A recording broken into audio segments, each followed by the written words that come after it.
Sejam muito bem-vindos a mais um editorial. Meu nome é Samuel Fernandes e hoje novamente também estamos aqui no canal do Dr. Sandro Gonçalves trazendo aqui conteúdo extra para comentar com vocês tudo o que aconteceu aqui dentro do Brasil e fora dele também. A gente viu aí toda essa situação que envolveu aí o Rio de Janeiro, a polícia fazendo a maior operação dentro das favelas aí da história do Rio de Janeiro. Já está só subindo aí esses números de mortos desses traficantes. Policiais também, infelizmente, perderam suas vidas.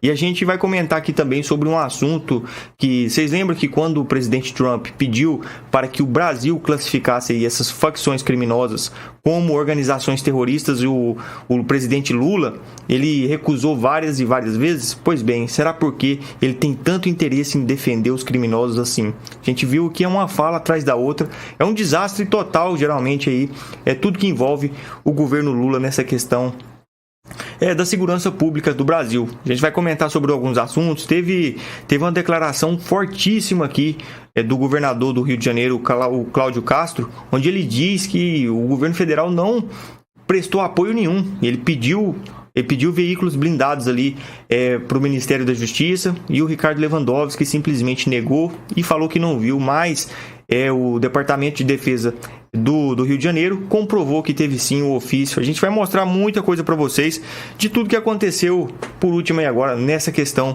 do Rio de Janeiro. Vamos de matéria aqui, que a gente vai ver aqui o que realmente aconteceu, as pessoas que estão falando aí. Primeiramente, vamos colocar aqui a fala do governador do Rio de Janeiro, onde ele disse que ele cansou de pedir e teve que agir sozinho, porque não ia ter o suporte do governo federal. Olha só essa fala aqui do governador do Rio de Janeiro. O jornalista me perguntou, Tino, governador, o governo federal estava presente na operação de hoje? E eu respondi, não estava. E ele me perguntou por quê?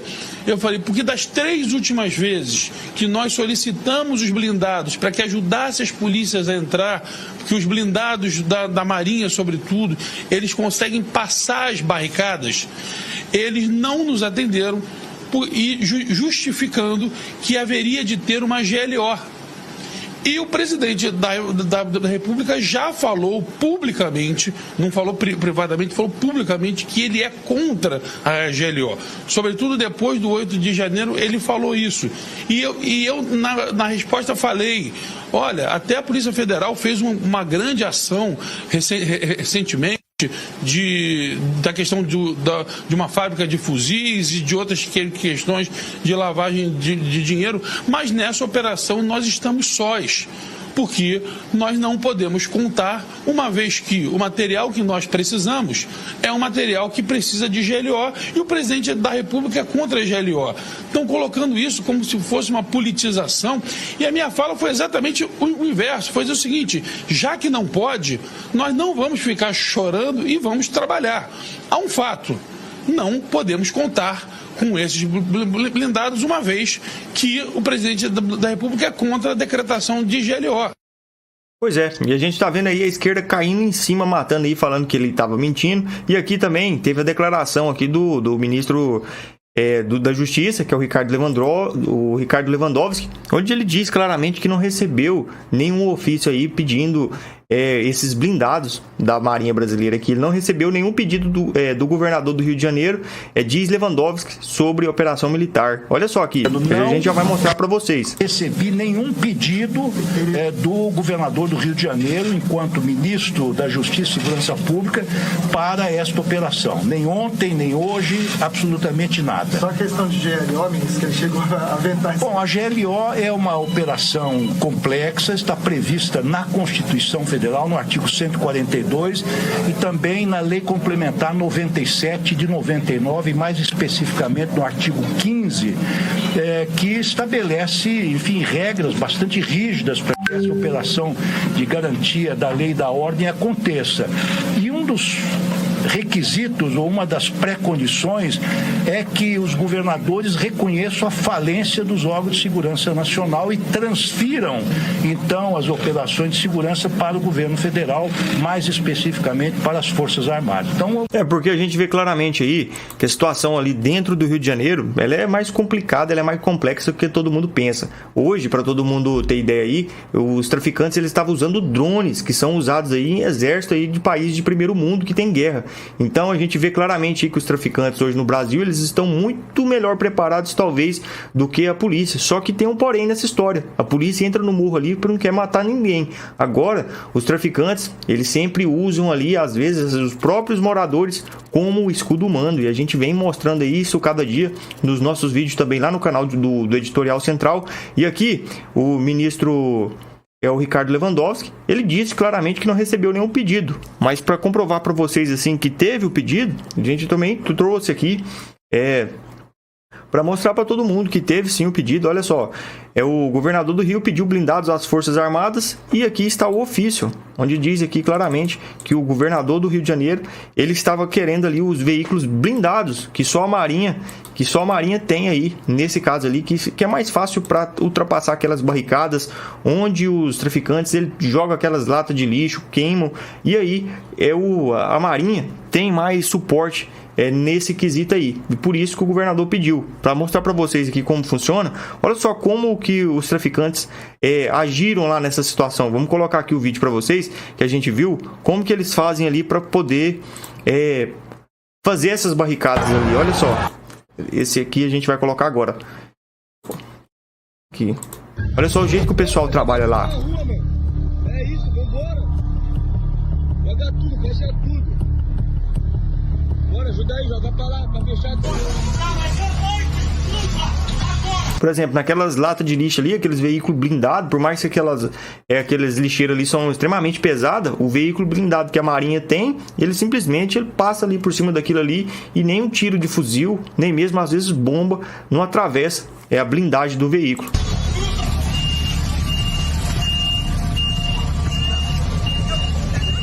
Isso que é tudo para dificultar a subida dos traficantes ali no morro. Ó. Aí, ó.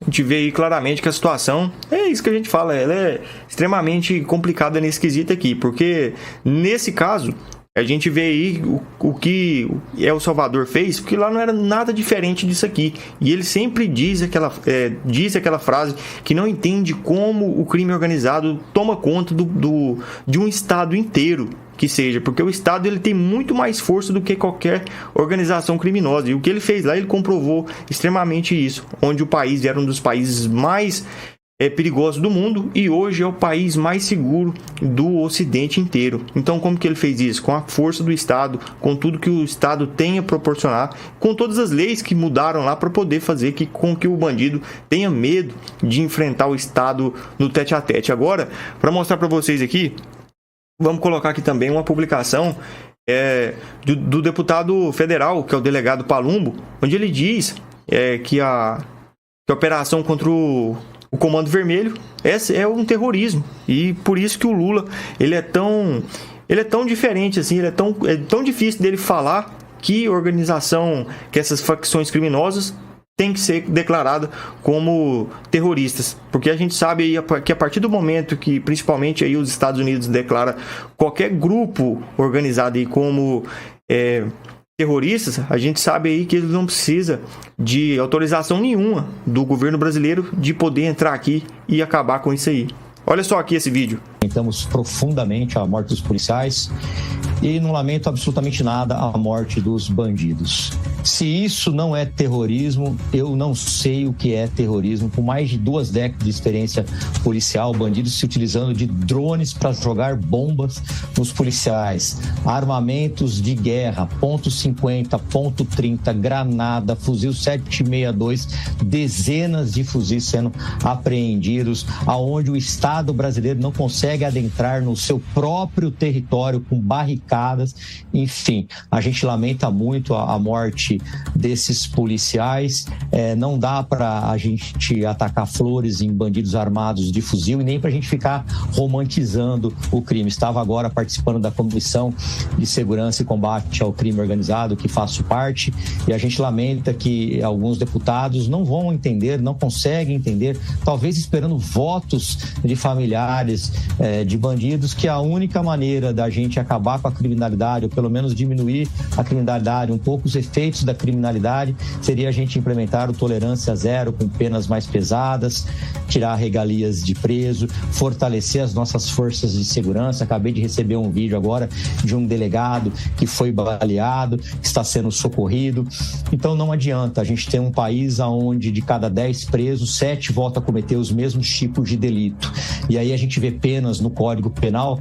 A cada 10 presos, 7 voltam a cometer o mesmo crime de delito. Isso aí é uma estatística assim, que realmente ela tem que ser considerada, porque se você está tendo uma lei que não funciona, do que adianta você continuar fazendo uma prática aí que não adianta. Então tem que rever muita coisa aqui no Brasil. Até razoavelmente altos, como por exemplo feminicídio, cuja pena pode chegar a 40 anos, mas a gente sabe que eles não ficam 40 anos, eles ficam lá 10, 12 anos, progride para o regime semiaberto e depois para o aberto. E eu posso falar com muita tranquilidade que ainda converso com os presos, porque acompanho muito as forças policiais, principalmente no estado de São Paulo, e eu sempre converso com os bandidos, com os criminosos, e pergunto para eles: se você soubesse que não tivesse audiência de custódia, não tivesse progressão de regime, que você fosse ficar preso 40 anos por roubar, por matar, você cometeria crime? 100% me fala com muita tranquilidade: não roubaria, não mataria, não cometeria o crime de tráfico. Mas infelizmente aqui no Brasil é um paraíso dos criminosos. Aliado a isso, nós não vemos uma atitude do governo federal que poderia auxiliar com as suas Forças Armadas. Aliás, já tem um decreto que está em vigor, onde as Forças Armadas, num perímetro de 1,3 km, pode fazer o patrulhamento ao redor das suas bases. Tem diversas bases aí no Rio de Janeiro que são cercadas por comunidade, e as Forças Armadas poderiam auxiliar a polícia, né? Eles têm carros especiais, mas infelizmente a gente não vê essa boa ação do governo federal, e com isso a gente vê os policiais nessa linha de frente, a população sendo refém de terceiro comando, de comando vermelho, de milícia. A gente vê unidade de polícia pacificadora que não serve absolutamente para nada. Eu tenho informações fidedignas de policiais do Rio de Janeiro que, para um policial assumir um posto de uma unidade de polícia pacificadora, por vezes ele tem que passar num bloqueio de traficante. É isso mesmo, ele passa por um bloqueio de traficante, o traficante olha para dentro da viatura, vê se são os mesmos policiais que estavam nos dias anteriores, e aí permite a sua entrada. Por vezes essa mesma equipe, essa mesma viatura policial, ela passa numa barricada, um trilho de trem, por exemplo, que está fincado no solo, tira a barricada, passa para a viatura, sai da viatura e coloca a barricada novamente. É a falência total do sistema de segurança pública. Para que manter uma unidade de polícia pacificadora? E aí tem diversas teorias, né? Uma delas é que na maioria das unidades de polícia pacificadora está sendo comandada pelo Comando Vermelho. Se tirar essa unidade de polícia pacificadora, o terceiro comando puro vai tentar invadir. Aí a briga não fica só com o Comando Vermelho, fica também com as forças de segurança. Agora, isso é humilhante para o policial. A única coisa que ele recebe a mais é uma escala de trabalho um pouco mais extensa, onde ele pode ter um pouco mais de folga, mas isso é humilhante para o policial. E não é culpa de soldado, de cabo, de sargento, de tenente, ou mesmo do capitão que comanda a área, é culpa de quem está lá em cima. Recentemente, através do deputado federal, fizemos um pedido para acompanhar, para verificar em loco essa situação dessas unidades de polícia pacificadora, essas bases da polícia militar, e tivemos a negativa do governo do Rio de Janeiro, que não nos deixou ir, para a gente mostrar como está realmente a situação do operador de segurança pública e a falta de necessidade de ter uma unidade de polícia pacificadora que fica ali no meio de bandido, pedindo permissão para entrar, tirando barricada. E, aliás, isso é confirmado pelo sargento Portugal, que também é deputado federal. O policial, quando ele está numa unidade dessa, ele tem que levantar o braço para se utilizar para ir à padaria, para ir no comércio fazer um lanche. O delegado Palumbo falou aí, é uma pessoa que tem conhece tudo, na verdade, o que acontece ali no Rio de Janeiro, tem muita propriedade para falar, e realmente, infelizmente, é esse o cenário hoje dentro do Rio de Janeiro. E, infelizmente, a gente não tem um presidente que ajuda a combater o crime organizado da maneira que deveria ser feito. Então fica aí, mais uma vez, comprovado para o Brasil inteiro que o governo Lula não tem a mínima responsabilidade com a segurança pública, com nada desse tipo. O que ele gosta é de falar que traficante é vítima de usuário. Mário. Isso aí, ele cansa de falar e não tá nem aí. E nem desculpas assim ele pediu. Foi só uma retrataçãozinha ali que não serviu absolutamente de nada. E pra gente continuar o nosso vídeo aqui, vamos colocar mais matéria, porque essa terça-feira hoje, na verdade, ela foi assim, bem conturbada na questão aí de guerra. Lá no Hamas, aquela guerra que praticamente foi concordada ali o cessar-fogo há praticamente mais de uma semana um pouco. Olha só aqui a última notícia que saiu, breaking news dentro da Jovem Pan. Olha só, o Hamas, ele rompeu o cessar-fogo e ataca tropas israelenses. Olha só o que aconteceu lá. De acordo com o porta-voz militar de Israel, combatentes do Hamas abriram fogo contra tropas israelenses na cidade de Rafah, no sul da faixa de Gaza, violando o cessar-fogo em vigor. O confronto marca a primeira grande quebra de trégua desde o acordo que entrou em vigor, aumentando aí as tensões na região.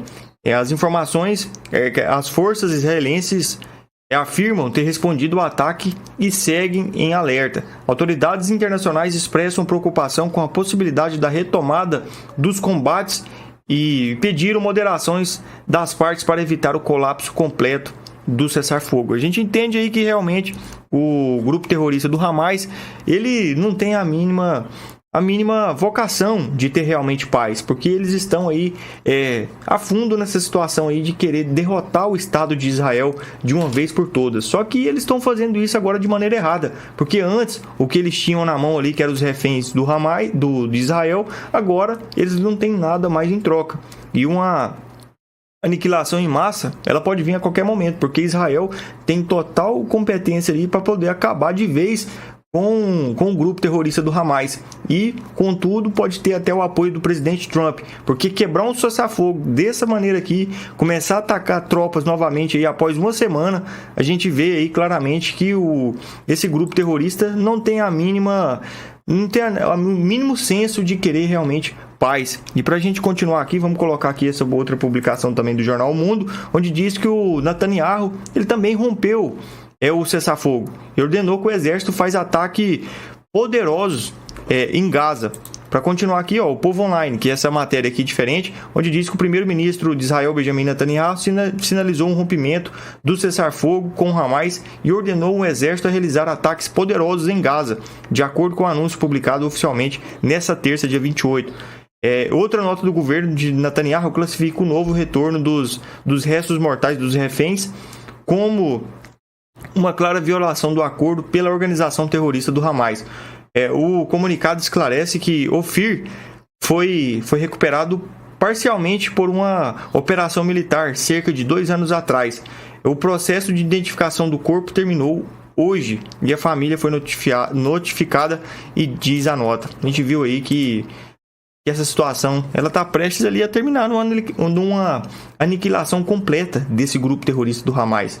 O que você acha sobre esse assunto aí? Comenta o que Israel tem que fazer, o que vai ser os próximos capítulos aí dessa história que está dando muito o que falar. Agora, vamos comentar aqui sobre um assunto também que a gente entende o tanto que a direita, de certa forma, tem que ficar otimista aí para o ano de 2026. Mudando completamente de assunto agora, trazendo aqui para a realidade mais tranquila, ou pode parecer também que não, que é as eleições do ano de 2026. Porque quando a gente fala em eleição, a gente lembra de cara do Poder Executivo, que claro é o poder mais importante que tem dentro de qualquer país hoje. Só que o que a gente não pode esquecer é que é muito importante também ter um Senado forte, ter um Congresso e ter uma Câmara dos Deputados também muito forte.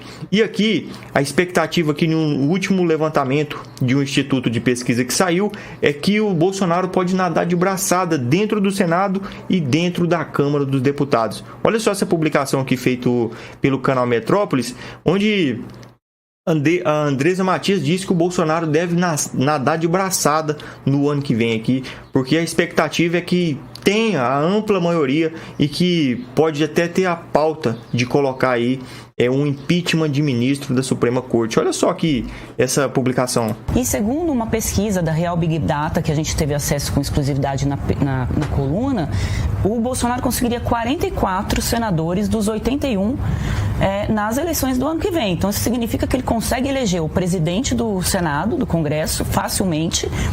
Com 44 senadores, são 81, você tem a ampla maioria ali, você coloca quem você quiser na cadeira da presidência do Senado, porque aí não vai ter aquela questão de ficar empurrando os processos aí tão importantes para a pacificação do país, como o Davi Alcolumbre tem feito aí com a questão da anistia. Imagina só, um senador forte na presidência do Senado, tanto que ele pode fazer a diferença.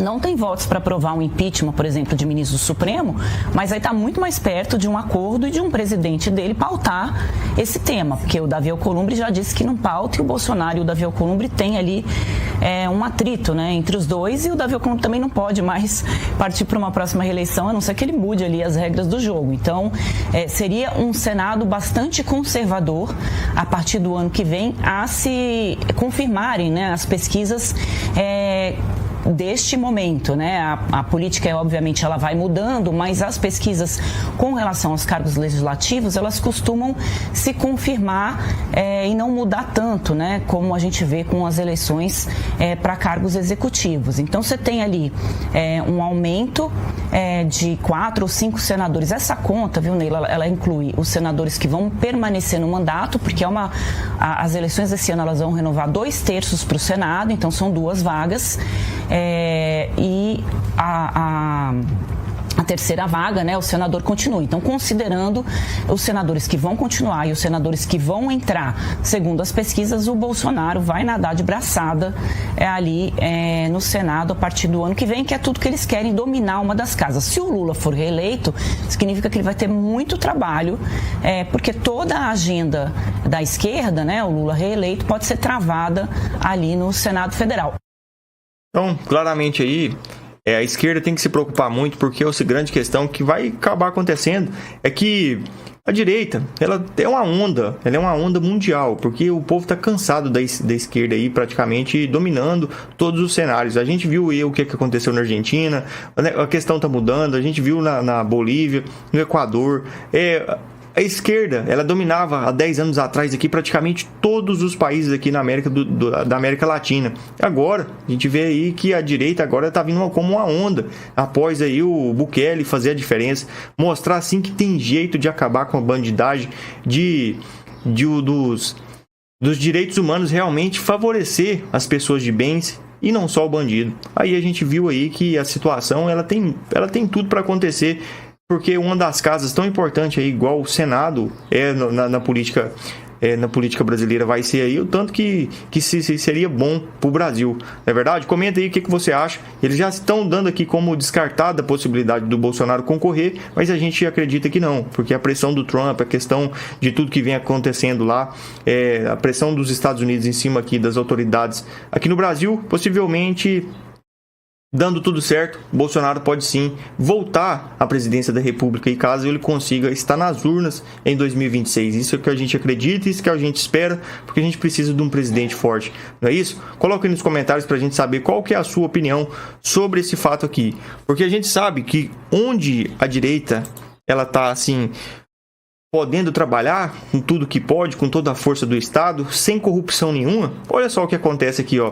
As ações na Argentina, elas saltam 35% e peso sobe 10%, e o mercado argentino entra em euforia após as eleições. Isso aqui eles estão colhendo os frutos, porque agora sabe que investimento vai chegar a todo vapor dentro da Argentina. Porque se estava ali condicionado um investimento dos Estados Unidos de 20 bilhões de dólares para a Argentina, a gente sabe aí que eles jamais iam investir onde a esquerda está comandando ali, porque a chance do investimento ser jogado fora, ele é muito grande. Olha só, nessa publicação. Após a vitória de Javier Milei nas eleições legislativas, Argentina, deste domingo, dia 26, o mercado financeiro local reagiu com entusiasmo. As ações dispararam até 35%, enquanto o peso argentino se valorizou significativamente frente ao dólar.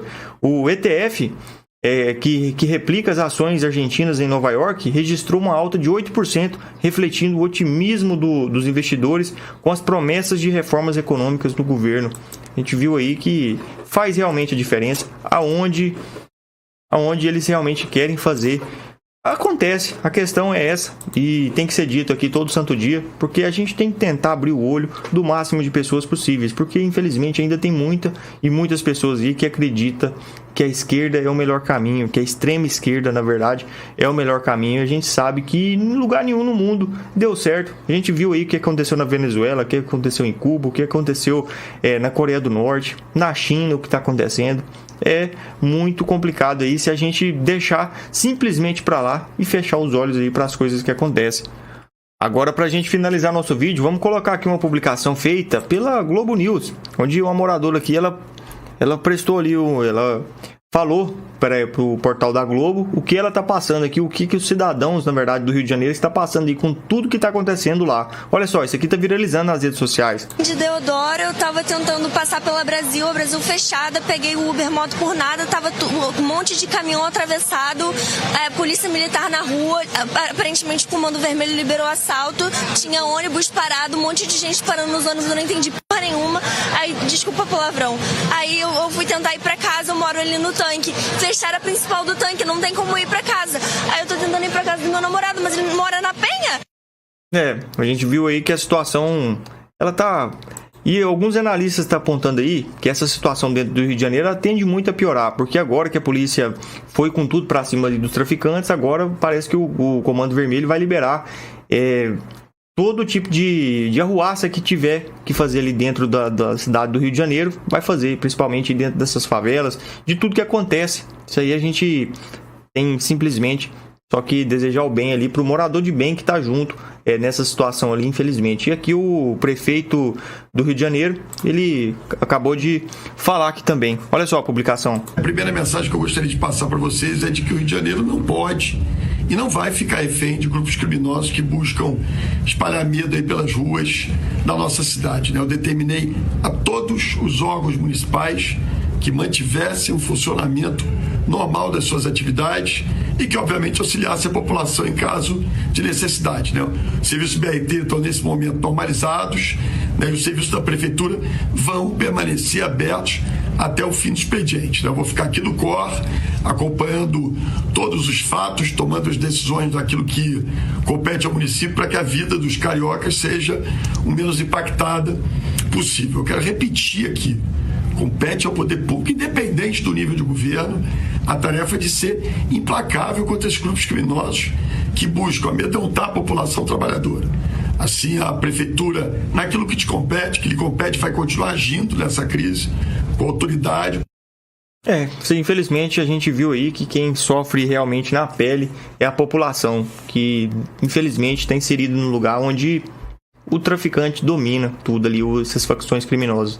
Pessoal, esse aqui foi o vídeo. Se você gostou, deixe seu like, comenta e ajuda o nosso canal. Meu nome é Samuel Fernandes. A gente tem também ali o canal do Editorial Central. O link fica aqui na descrição. Clica aqui para você ajudar a gente lá. Tamo junto aí, até o próximo vídeo, se Deus quiser.